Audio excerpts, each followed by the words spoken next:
Okay,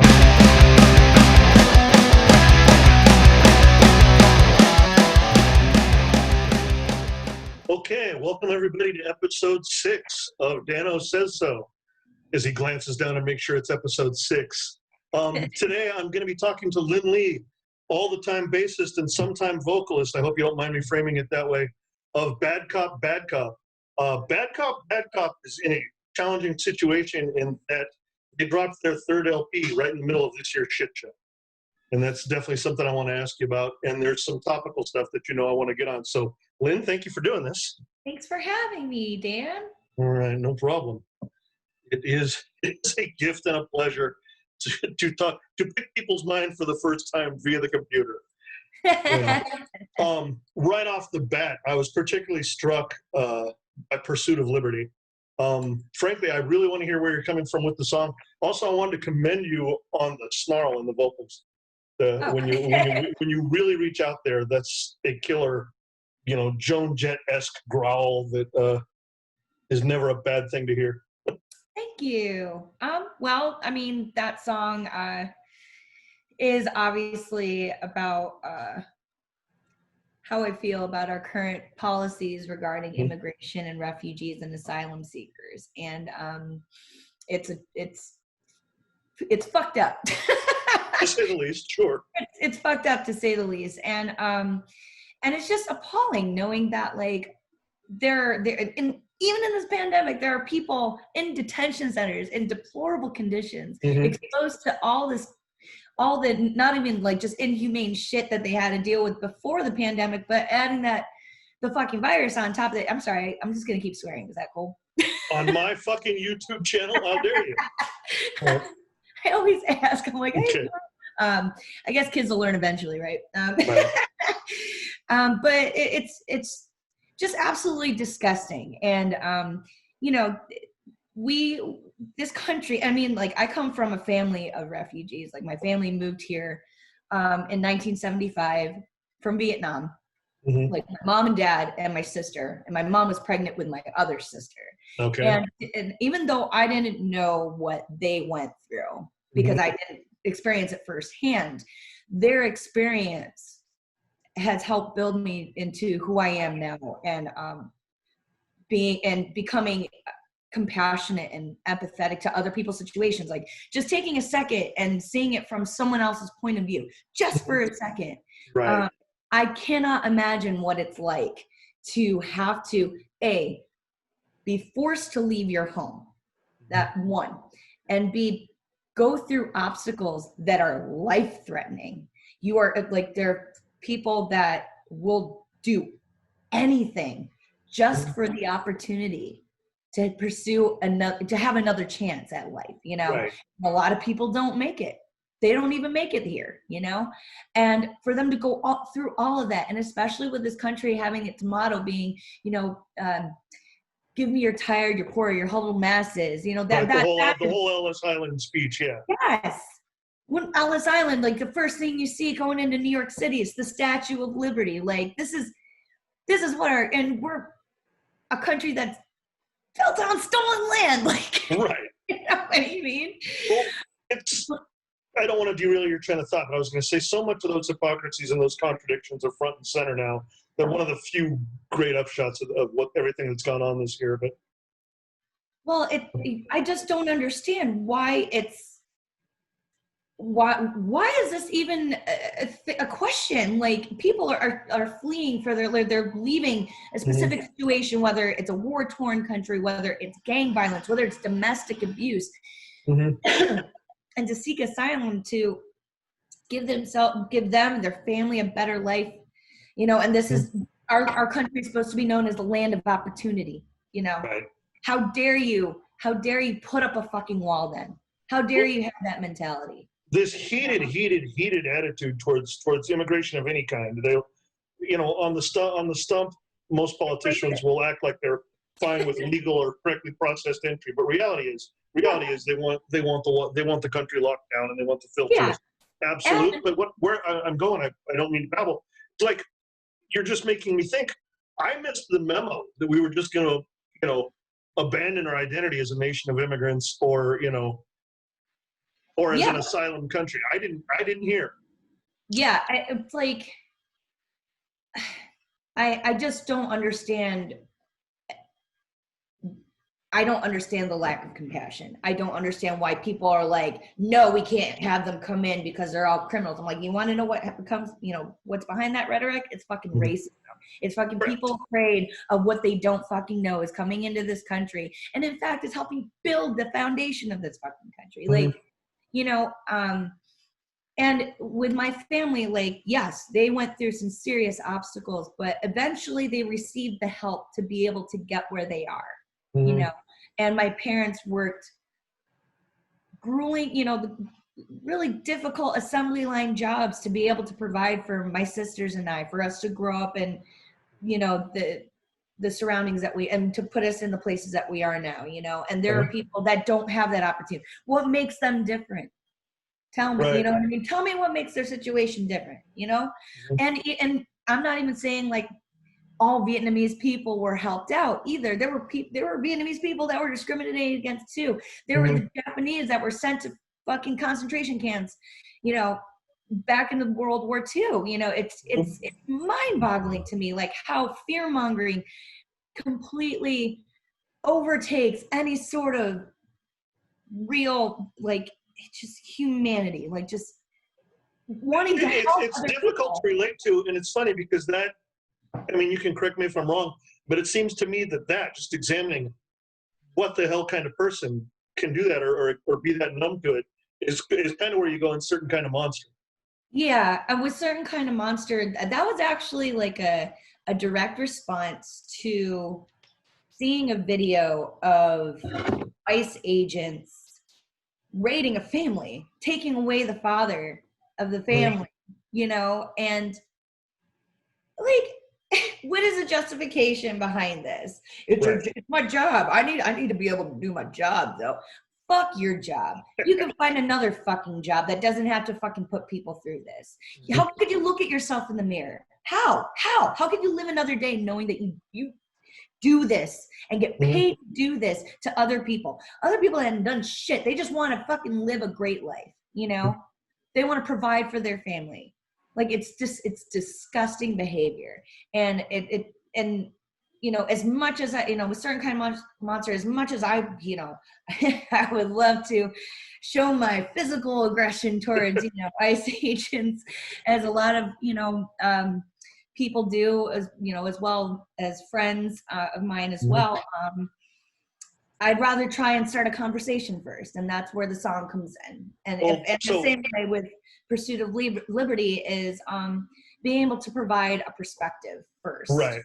And if we can start with that, then maybe that can help change people's minds. It's not the easier of the two paths too, and that's I'm 52 years old, and I was lucky. I was raised by a single parent mother, who for an Orange County mom was pretty far left. I mean, the first book she ever gave me was Soul on Ice by Eldridge Cleaver, right?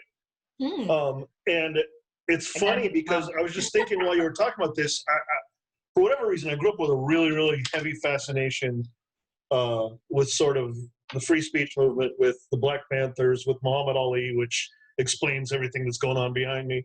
But that, whether you go Gandhi, Martin Luther King, even just, even now versus the Stokely Carmichaels, the Malcolm X's, things like that, that virulent, violent pushback response is always going to be the sexier and the more immediate massage to the anger you feel, but it's not the easier of the two, Right. And I'm not sure my whole life from my rather safe position, I wrestle with what's really the right way to respond to hatred and respond to violence. All I can say, and I can only really speak for myself. I mean, I being a person of color, but a non-Black person of color, I don't even know what it's like to be in their position either. But all we can do is to listen, is to learn, is to, you know what I mean? And to not be like, oh, they're just complaining, or like, get over it. That this, racism's been around forever. You can't change that shit. Yes, we fucking can. You can change your mindset. you can change your mindset. And the more people that change their mindset about the whole Mm-hmm. topic, the more Right. allies that we gather, the more people come to the realization that like we are in this together. Mm-hmm.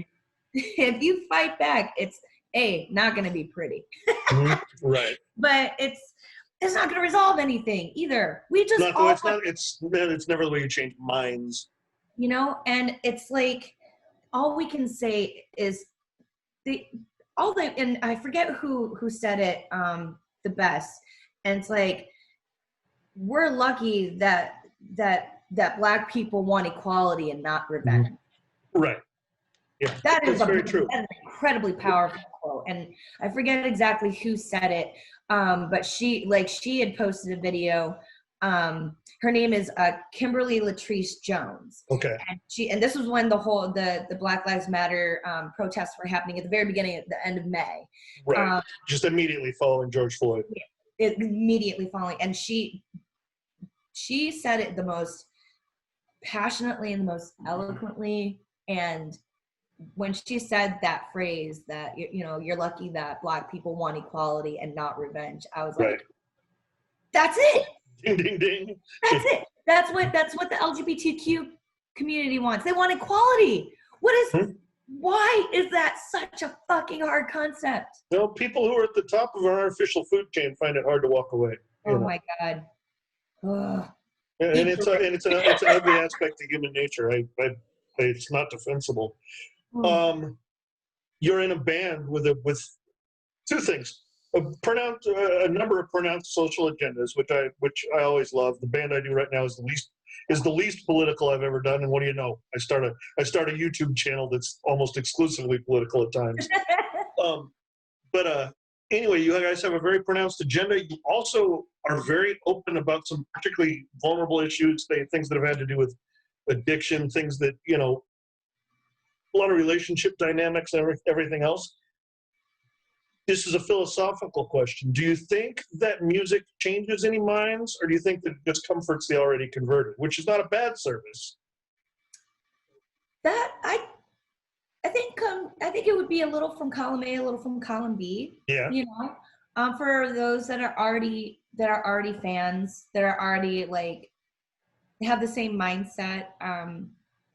It's only going to validate their emotions and feelings like this. But I feel not unimportant. What's that? It's not unimportant. Yeah. Not unimportant. No. But I feel like that, though I haven't really witnessed any conversions, so to speak, it's wishful thinking, of course, because we want to make, it's not like we're trying to be preachy or anything like that, but we're just trying to introduce a different perspective. Right. And if people that are on the opposite side of things, where where it comes like ignorance has kind of overpowered their mentality, right? And they're very, very stubborn as to what they know and how they feel. I think as soon as they really listen and decide for themselves, of course, and understand, then I think that transition and that evolution can start to happen and drive in a direction that would be in a more positive way. Right. Granted, it's a very difficult thing to do, but here's to hoping, you know. I think without silence and without kinship that you can get from topical music, that maybe some people abandon important fights, you know. And the thing is like we can't remain silent about these things. Silence is horseshit. I agree. It is. So, we can't be complicit to these issues either, you know. Like it's been like this. So let's talk. It's a cheesy transition. It's a cheesy segue, but it occurred to me when you use the word silence. Let's talk about an unintentional, unwanted silence that hit people in your position. You released an album in June. I gotta believe while you were putting the finishing touches on that album, you pictured a very active year ahead. Wait, I'm sorry. I would imagine while you guys were putting the finishing touches on the album, or while it was being pressed and everything else, you probably pictured a very busy year ahead. You know, yes. I would assume that's kind of shit. Yeah, well, I mean, we were on tour when this bullshit was happening. We were in Oh, you had Europe. to come home, huh? Yeah, Wow. we had to cut our tour by 2 weeks. Okay. You know, we made it back in time. Like, it was kind of a crazy 48 hours of getting home, but we made it in one piece and safely, and quarantined ourselves, you know, and we had to, you know, we just had to. But yeah, of course, we were under the impression that we were going to be able to be like, all right, we're putting out our third LP on Fat, and we're, you know, and it took us a year to. World domination awaits. You know, the Yeah. anticipation was just like building and building and building. Right. And I mean, it's sad that we you know, we're all, I mean, everyone is going through this. We're not able to play live gigs like that. You know, of course we miss that. Of course we miss that intimacy with the crowd and being able to see our friends and being able to be in a public place without we having to worry about contracting a freaking respiratory virus that can fucking kill you. Exactly. Which, by the way, fuck all those people that don't want to wear a mask in public. Absolutely. Yeah. Well, so are you guys even jamming, or are you just on hold? We, you know what, we've done some live streams here and there. Like, it wasn't until like a few weeks ago where we actually all got together to practice. We were all you know, being very cautious about it. And, you know, but for a while we did like live streams, like solo live streams, you know, some sort of, and even, you know, even though it sucks to put out an album that you can't tour on, it still needed to be done.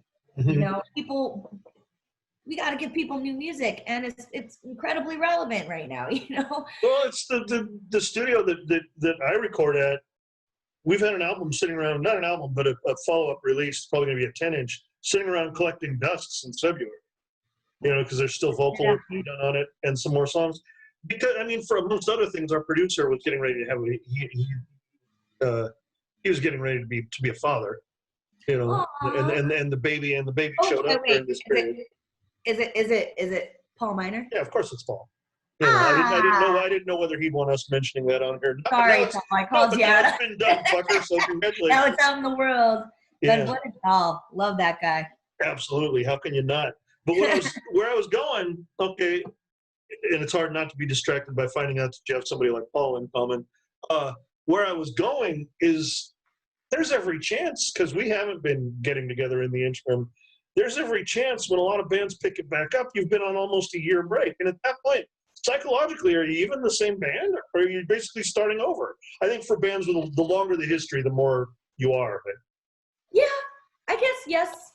I mean, it like, I'll tell you this, the first time I went to practice with all the girls again, it was just like, oh my God. Right. This is so wonderful. You know? Somehow I don't think Shiners Club's going to act like that. I don't see Doug doing that. Oh, come on. You guys know that when you guys get back together, you'll be like, oh my God, this rules. I've been missing playing this. Like, yeah. It's exhilarating. No, we won't. No. You and I are getting silly here. So we're dropping Long Beach names in Southern California personalities. So I'm going to use a very specific example for my next subject. I sit around and I wonder what happens to places like Alex's. Oh, man. I think about that too. Oh, man. To those of you guys that are watching from anywhere else, Alex's is probably the best live venue in Southern California. You know, it's independently owned. It hosts everybody from, you know, local neighborhood hardcore to the Damned. Yeah. You know, and its absence throughout quarantine has been deafening. And I sit there and I wonder, will it be there when this is over? And if it is, who won't be, you know? Yeah. I think so. They're doing what they can within the restrictions to continue to have, to maintain business, you know, right. To the best of their ability. I would say, you know, it's been hard, not even just for Alex's part, but like for a lot, you know, my fiance and I really try our hardest to make sure that we can help out the local businesses in Long Beach to the best of our ability, you know. Even if it's not like and a lot of people have lost their jobs out there. I'm one of the lucky ones that is, I've made my living running bars and restaurants, mostly bars, my entire adult life. Most people I know aren't working right now. I know, and I actually just put out like a post on a petition to continue that $600 a week increase for unemployment. Right. To go until December 31st. So sign that shit. Will do. I'm just throwing that out there because you know what I mean, because it's needed. It is.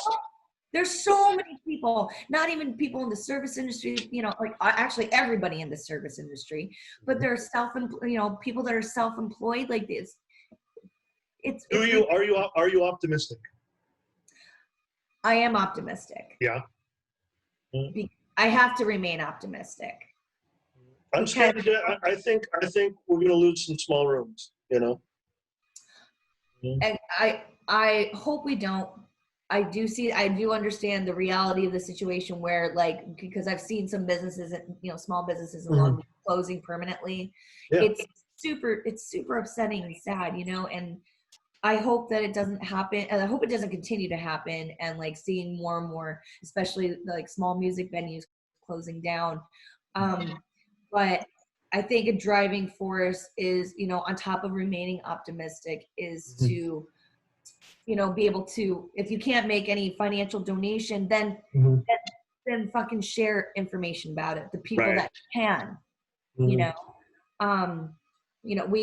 try to order food out, once or twice a week to local places around. Delivery is eating me out of house and home. I know. I mean, I love to cook, and my dude loves to barbecue, and it helps us save money. But at the same time, we really try our best to try to help out the small bit, and that's all we can do without it jeopardizing anybody's health. It's a simple reality. Yeah, it's shitty, and part of helping these businesses out is wearing your fucking mask. If you didn't say it, I was going to do it. So good on you. That was going to be my bow on the subject. So I'm so sick and tired of these fucking selfish ass people that are like, the best excuse I've heard was the carbon monoxide is more poisonous to me than while I wear the mask than the virus is. First of all, carbon monoxide does not come out of your body. It's carbon dioxide. Second of all, you're not a car. So there's not actual exhaust coming out of your breath unless you are inhaling, fossil fuels and like, but fuck it, it is proven to be helpful. Oh, it's scientific. Resisting it is scientifically unsound. It's a moronic hill to die on. And what's funny is a lot of the same people that are complaining about not being able to go to a bar, or sort of some of your more burnout types in the world of punk rock that are just whining endlessly about Newsom, about the venues not being there and everything else, aren't the ones who have a behavior available to them to help expedite it. Yeah, exactly. Yeah. If you want fucking shows to happen, wear your fucking mask. Exactly. Do this shit. Help everybody. Right. Not all because you're uncomfortable or your hair doesn't look good or that you want that massage or shit. Fucking deal with it, okay?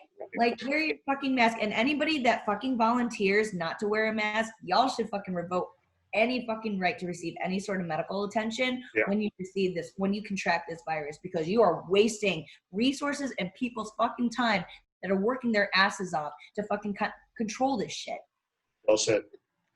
So I try to keep these around 30 minutes. I don't know where we're at because I don't run a clock, but well, no, but I wanted to throw one more at you, and let's just go ahead and go into this. Notice probably the last thing we're going to talk about, but one of the more important ones. Every general election, it hits the social networks, and before that, it used to just hit, the shit-talking stations around the table in a bar. But there's always people, you're a sucker if you vote, you're a fool if you back either of these parties, if you think your vote matters, blah, blah, blah. The Electoral College, there's 8 million different points. I'm wondering where you fall in all of that. There's some substance to different points of argument. But to me, the vote is crucial. Absolutely. Mm-hmm. Absolutely. I my personal opinion, I think we should do away with the Electoral College. Mhm. You know, it should be purely based on the popular vote. Right. Just throwing that out there. But the people that are out there that are like, you know, voting is a waste, or like, I don't agree with either party, so I don't vote at all. Like, then you are not allowed to complain. You know, to me, I get it. And there are some people whose thinking on it is very well organized, that sooner or later you're going to have to pick that 4-year window where you don't go for the lesser of two evils. Man, this ain't the year. No, this ain't the year, because this is the biggest, most toxic slob I've ever seen in office, and I'm not a youngster. You know what? I'm not a Biden fan. I will vote for him because Right. look at the other option. Right. But I really hope that he considers a VP candidate that is going to be a force to be reckoned with. I think he's going Stacey Abrams, but I've been wrong before. You know what? I'm like, please, Stacey Abrams. God damn it. Please, God damn it. But like, and I understand like the frustration behind like, fuck, we have to choose the lesser between two evils. I get it.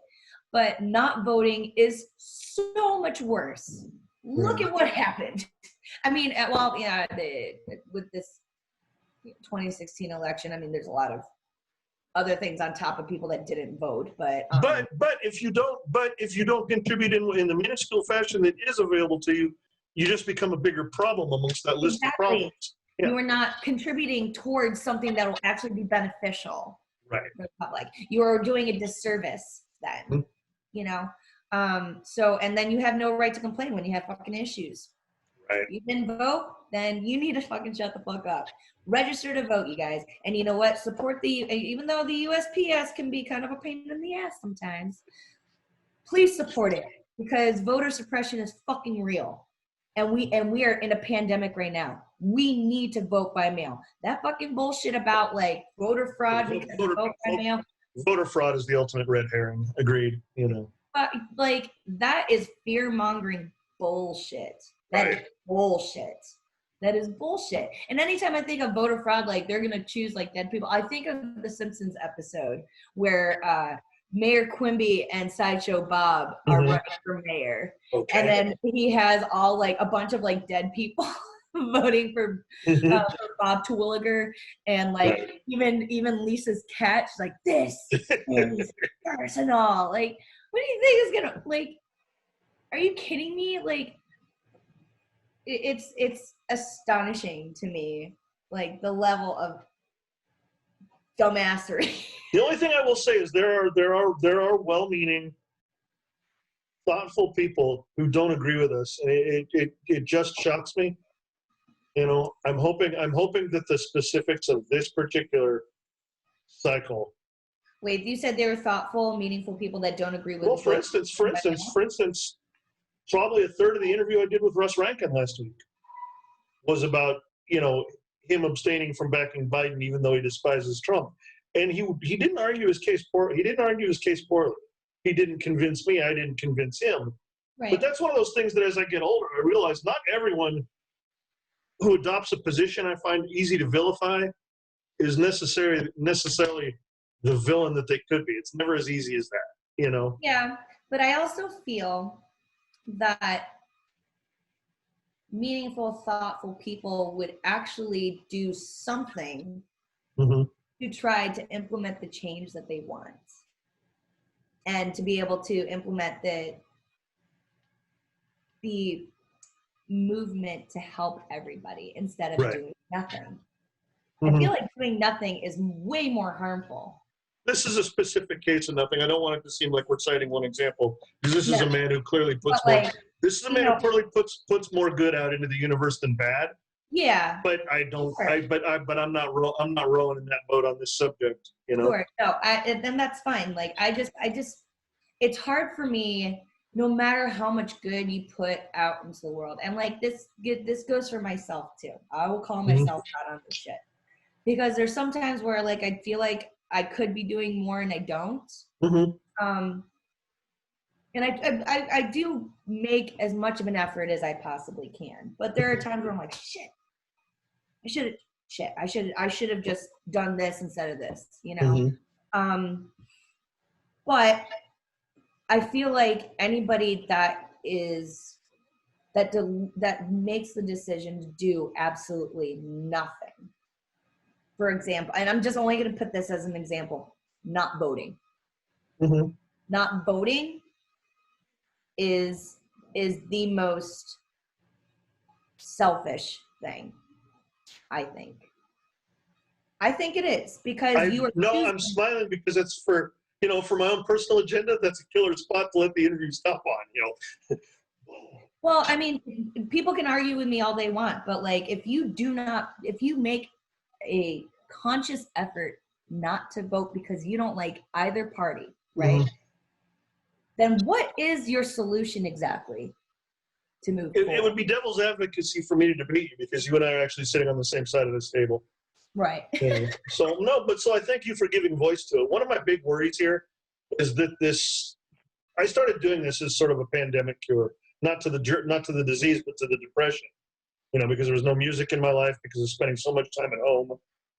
I buried a cat during quarantine. Oh, no. And finding a voice through this and getting to hear the voices of people I respect has ended up being a smart move. But one of the great fears is that it would just be, okay, now every 3 days I drop another person I respect bashing Trump. Well, that's going to stop being interesting. So I'm also interviewing some fairly apolitical people, some graphic designers. I'm interviewing the owner of a pressing plant. But I heard exactly what I hoped to hear from you, and I heard it rather energetically and forcefully from you today. So I thank you. No problem. Okay. I mean, like I said, I'm going to have my haters out there. Hate is going to hate. But honestly, as a human, question that should be on anybody's mind that has any sort of heart, that feels like not, I mean, like, yeah,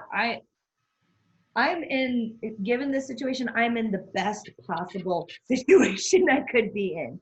Mm-hmm. But we're all going through this at different levels. So what energy could I put out there to help this situation? Whether it's, talking with you about like different ideas about, how we can get through this together, having a podcast, like encouraging other people to be able to speak up, and start their own podcast, or like, picking up a hobby or something. But I think it's also really important to be able to understand like that there are really dire situations out there that require participation, that things are not going to change simply because you just saw it and, oh, I agree, that's it. Even something as minuscule as sharing, reposting. Right. The more information, the more credible. let me emphasize credible information. Lin Lee comes out for what is it? What was the pandemic? The more credible information that is brought forth to the public, and the more educated people will be. And I feel like that the more educated, and I feel like the more educated people are, and they can respond to things the way they can, right? Whether it's anger, whether it's frustration, whatever. But I think that the more resources that are out there will only give a driving force to people that like didn't think to do something before, and they'd be like, oh, this is something I can do. I could take a minute to sign this petition that that will help push the initiative to increase the unemployment budget for everybody being hit by the pandemic. Something like that. That is still progress. That is still something that you're doing. And I think voting is one of those things. And I think voting by mail will reduce, jeopardizing people's health. Because, there's not going to be, what was it? Kentucky? It was Kentucky, I think that it was, that like, there was only like 1 or 2. Oh, no, nationally, it's still something. It's in the hundredths of a percentage point total trackable voter fraud. It's a joke. It's asinine. And if you are complaining and want your voice heard, that whether if you're voting for somebody that I fucking hate, at least you are implementing something, right? Mhm. You are putting your words into action.